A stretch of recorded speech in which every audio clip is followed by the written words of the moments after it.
भटापातलेपनानुवादू. भटापातलेपन, भटोबासांना लीळा क्रमांक 106. पातलेपन म्हणजे पातळपण येणे, पातलेपण म्हणजे प्रेम कमी होणे, पातळेपण म्हणजे आळस येणे, त्या गोष्टीचं महत्व न वाटणे, याला म्हणतात पातलेपण. अनुवादू, स्वामींनी तो अनुवाद केलेला आहे. एकोदी गोसाव्याच्या दर्शना ब्राह्मणो एकाला.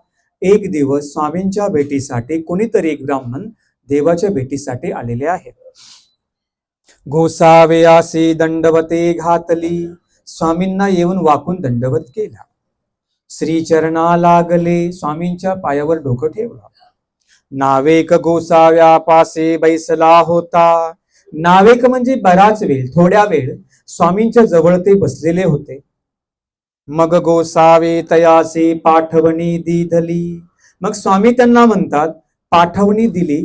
आता म्हणतात की तुम्ही तुमच्या घरी जा, संध्याकाळ झाली, तुमची पत्नी घरी वाट पाहते, तुमची मुलं घरी वाट पाहतात, आता तुम्ही इथून जा. मग निगता पार दुःख करू लागले. आता स्वामींना सोडून जायचं असं म्हटल्यानंतर अपार दुःख म्हणजे ते आता रडायला लागले. डोळ्यातून त्यांचे अश्रू येऊ लागले, अखंड धारा वाहू लागल्या. का रडू लागले? देवाला मला सोडून जायचं, पुन्हा देवाची माझी कधी भेट होईल, पुन्हा योग येईल की नाही, यासाठी त्यांना रडायला येऊ लागलं.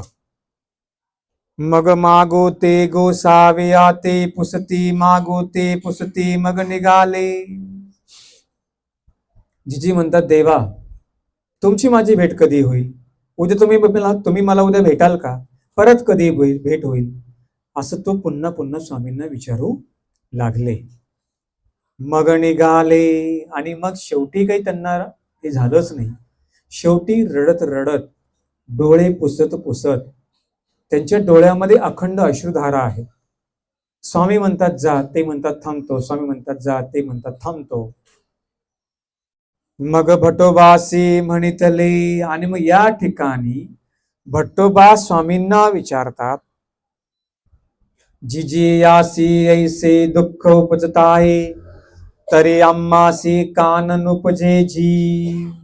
भटोबास म्हणतात, जिजी म्हटले, देवा हा ब्राह्मण आजच तुमच्या ठिकाणी आले, आजच आले, तर या ब्राह्मणाला तुमची एवढी आवड निर्माण झाली, या ब्राह्मणाला तुमची एवढी गोडी संचरली, आम्ही तर तुमच्या जवळ राहतो,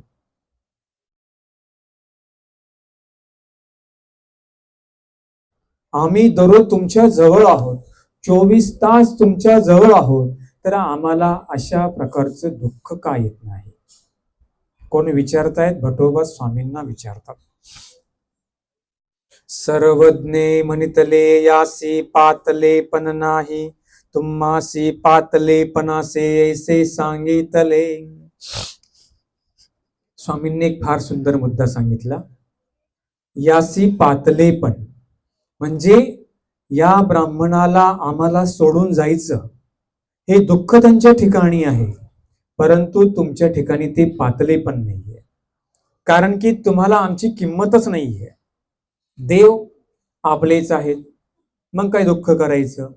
देव आपल्याला आज न उद्या भेटणारच आहेत, मग काय दुःख करायचं? परंतु त्या ब्राह्मणाला पातलेपण का बरं आलं? त्याला ते प्रेम का बरं निर्माण झालं की उद्या माझी आणि स्वामींची भेट होणार नाही. आपण काय म्हणतो? बाबा आपलेच आहेत, हो की नाही?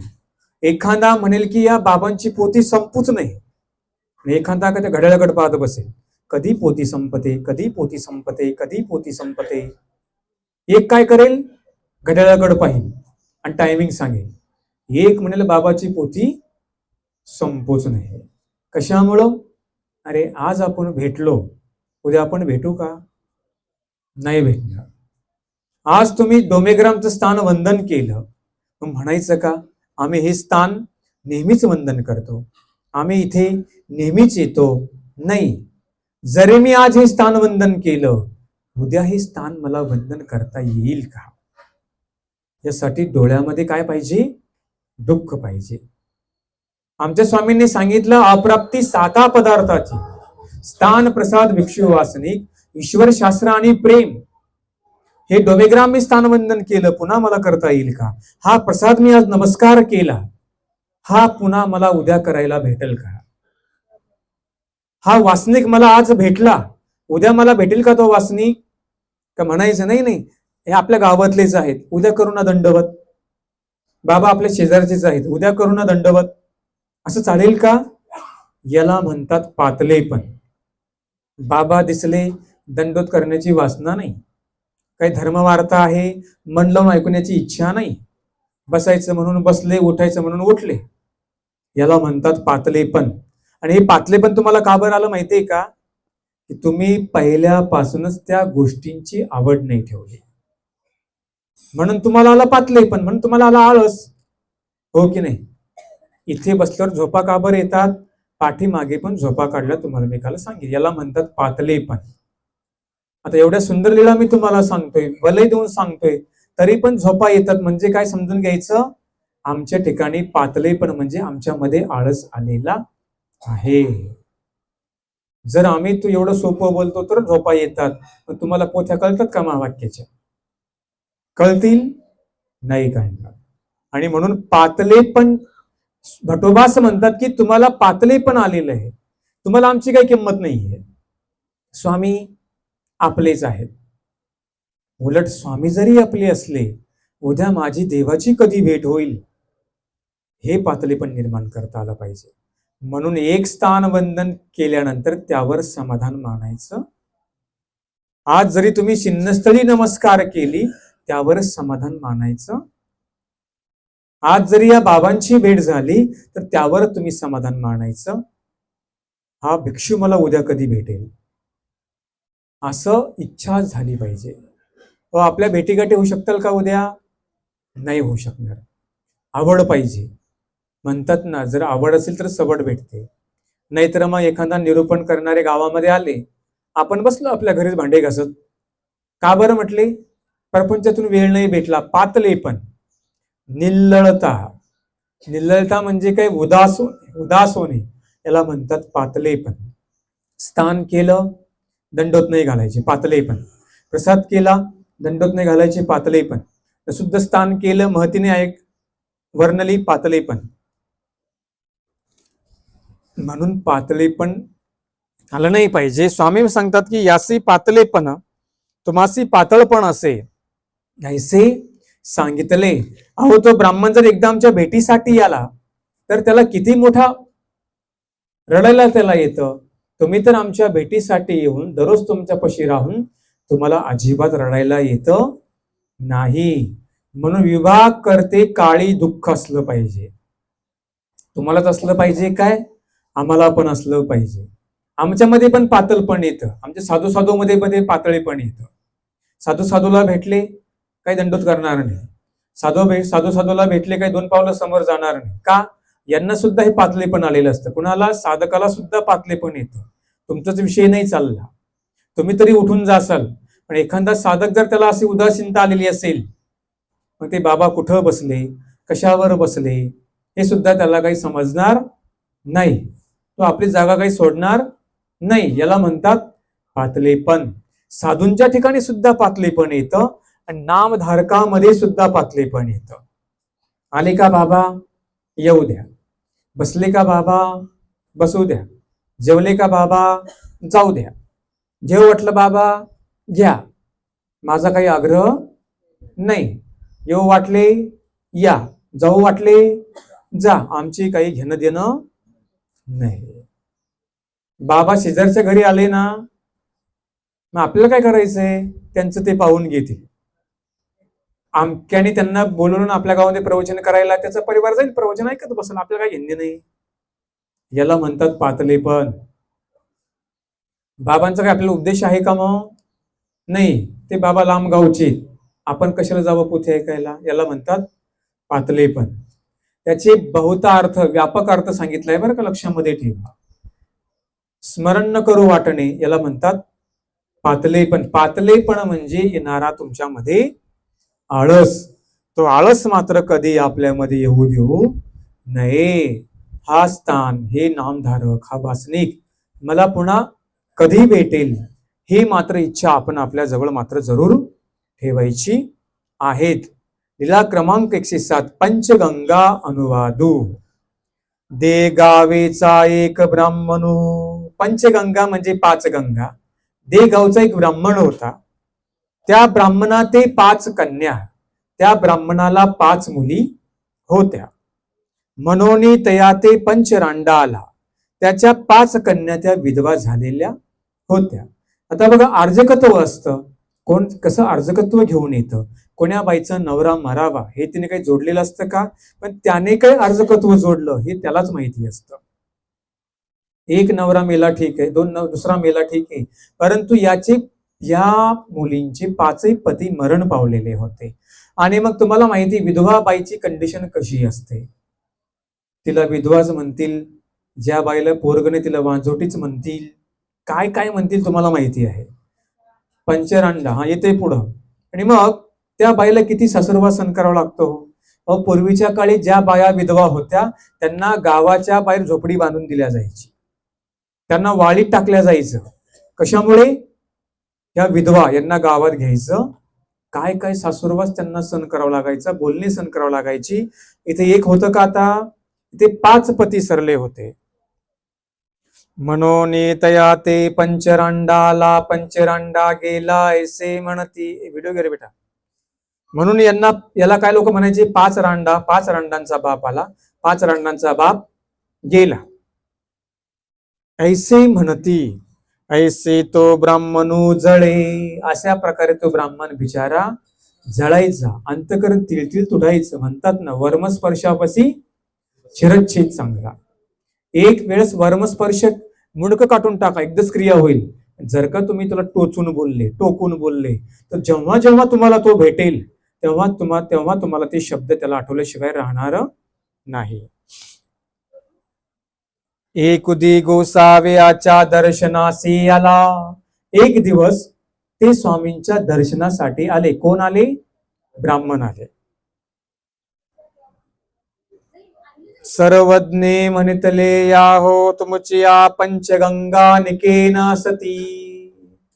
स्वामी म्हणतात या हो पंचगंगा हो, तुमच्या ज्या 5 मुली आहेत ना चांगल्या आहेत का? गंगा कशी असते? पवित्र. आपण तिला घाण करून टाकलं तो भाग वेगळा, परंतु गंगा ही निर्मळ असते, गंगा ही पवित्र असते. म्हणतात ना बहता पाणी गंदीला डाग न लगे. नदीचं पाणी जर वाहत असेल तर त्याला कुठलाही डाग लागत नाही. नदी ही पवित्र असते. स्वामी सांगतात की तुमच्या ज्या 5 मुली पवित्र आहेत, चांगल्या आहेत का? त्या स्वामींनी त्यांना या गंगेची उपमा दिली. गंगा कुठे? शंकराच्या जटामध्ये आहे, हो की नाही? आणि या जी 5 गंगाची उपमा दिली, तुमच्या मुली 5 चांगल्या आहेत का? जी जी निकनिके नासती. ते म्हटलं निवालाजी निवालाजी. ते म्हणतात जी देवा मी आज शांत झालो, माझं मन शांत झालं, माझं अंतकरण शांत झालं, माझं सगळं दुःख निवारून गेलं देवा. ही लोक बघा ना मला पंचरांडा म्हणायची. पंचरांडा आला बघा ना, हो 5 रांडाचा बाप आला बघा ना, 5 रांडांचा बाप चालला बघा ना, 5 रांडांचा बाप बसला. किती मोठं दुःख असेल. शंभर पोरग पण त्याला पंचरांडा म्हणायचं, मोठी तर म्हणायची, पण शंभर पण त्याला म्हणत होतं. त्याला काय वाटलं असेल? एकदा जर आपल्याला कोणी बोललं तर किती वेगळं आपल्याला वाटतं की नाही? आणि स्वामींनी असं म्हटल्यानंतर तो निवाला. याला म्हणतात परावाणीची बोलणे. परावाणीचं बोलणं होतं स्वामींचं. त्याच्यामध्ये परा घुललेली होती. परा पश्यंती मध्यमा वैखरी. वैखरीमध्ये परीचं बोलणं होतं आणि स्वामींनी त्यांना शांत केलं. असाच एक राजा, तो म्हणजे अर्लक. शंभली शंभली केला का नाही शांत? राजा शांत हो शांत हो. तिने तापाने पोळला, दग्ध झाला आणि फिरत फिरत इकडं आला. देव काय म्हणतात? शंभली शंभली कातेवाणी अमृत वर्षणी. म्हटले दंड. देवाची वाणी कशी म्हणाले? अमृत वर्षणी. स्वामींनी कोण्या वाणीने बोलले त्याला? अमृत वाणीने, परावाणीने बोलले आणि तो ब्राह्मण शांत झाला. ऐसे जिजी ऐसे माते कवने न म्हणे जी. म्हटले देवा आज जे तुम्ही मला बोललात याच्या अगोदर मला कोणी असंही शब्दाने बोललेलं नाही. पंचरांडा वांचोनी आळवितीना, मला पंचरांडा शब्दाशिवाय मला काही बोलत कोणी नव्हतं. मग आले देवाजवळ आले, दंडवते घातली, स्वामींना दंडवत केला. श्रीचरणा लागले. मग नावेक गोसाव्या पासी बैसले. मग त्यांना बरं वाटलं, मन शांत झालं आणि देवाजवळ ते आता थोड्या वेळ बसले. मग गोसावे पाठवणी दिधली. मग स्वामींनी त्यांना त्यांच्या घरी पाठवलं. हे कुठले होते? देगावचे. तुम्ही स्नान केलंय का पंचगंगा? आता ते पलीकडे पाण्याच्या. अशा प्रकारे नाही केलं, उन्हाळ्यामध्ये या, तुम्हाला सगळी स्नानं करायला भेटतील. यावेळी सगळी स्नानं उघडी होती. आता एप्रिल मे महिन्यात ही स्नानं उघडी पडतील. अशा प्रकारे पंचरांडाचं चरित्र स्वामींच्या ठिकाणी आपण पाहिलं. म्हणून एखादा जर कोणी दुःखिस्त असेल तर त्याला साधकाने गोड शब्दाने बोललं पाहिजे. त्याला गोड शब्दाने बोलून त्याला आपलंसं केलं पाहिजे. साधकाची भाषा कधीही उर्मट असू नये. म्हणून जवळ जर कोणी तुमच्या आला तर त्यांना बरे आहात का, कसे आहेत तुम्ही, असं त्यांचं सांत्वन केलं पाहिजे. अधिकारवाणीने बोललं पाहिजे. पण सगळ्याच गोष्टी सगळ्यांना काही जमत नाही. सगळ्यांची वाणी गोड असू शकत नाही. त्याला सुद्धा अधिकार पाहिजे. देवाकडून सगळ्या गोष्टी आल्या पाहिजे. हो की नाही? हे सगळं कोण देतं? परमेश्वर देतात. जे काय मी बोलतोय का? मला कोणी दिलं? लोक मला म्हणतात, बाबा तुमचं ना आवाज लय गोड आहे. म्हणतो माझा नाही, तो देवाचा आवाज आहे. जर मला देवाने दिलंच नसतं मी काय बोलू शकलो असतो? मी तव भार वाहे माल तव धन्याचा. मी फक्त कोण आहे? माल वाहणार आहे. देणारा माझा स्वामी आहे. देणारे माझे दत्तात्रय महाराज आहेत. मी फक्त सेवा करण्याचं काम करतो, आपल्यापर्यंत पोहोचवतो. अशा प्रकारची लीळा ठिकाणी श्रवण केली. मी सतीदादा अमृते सर्वांना दंड प्रणाम करतो.